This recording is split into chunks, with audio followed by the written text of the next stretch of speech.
बिस्मिल्लाहिर्रहमानिर्रहीम। अस्सलामुअलैकुम। सहरी में एक गलती कभी मत करें वरना आपका रोज़ा नहीं होगा। उर्फ़े आम में 60 से 70% लोग ये गलती करते हैं, उनका रोज़ा नहीं होता।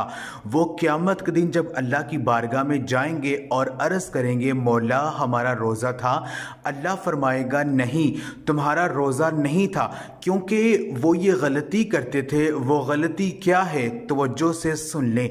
इस वीडियो को आपने मुकम्मल देखना है और खुदारा शेयर ज़रूर करना है।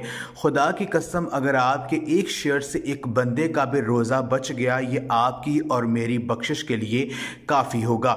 वो गलती क्या है? 60 से 70% लोग उर्फ़े आम में ये गलती करते हैं। वो ये समझते हैं कि सहरी का वक़्त फजर की अजान के ख़त्म होने तक होता है। ऐसा बिल्कुल भी नहीं है। सहरी का वक़्त ख़त्म हुए जब 2-3 मिनट हो चुके होते हैं, तब फजर की अजान शुरू होती है, और अजान फजर के लिए होती है, ना कि सहरी का वक़्त ख़त्म करने के लिए होती है। खुदा के लिए इस वीडियो को इतना शेयर करें कि हर मुसलमान को ये पता चल जाए कि सहरी का वक़्त कब तक होता है। खुदा की कसम, अगर आपके एक शर्ट से एक बंदे का भी रोज़ा बच गया, इस वीडियो को बनाने का मेरा हक अदा हो जाएगा। अगर आपको हमारी आज की वीडियो अच्छी लगी है, इस वीडियो को लाइक ज़रूर करें। जज़ाकल्लाह।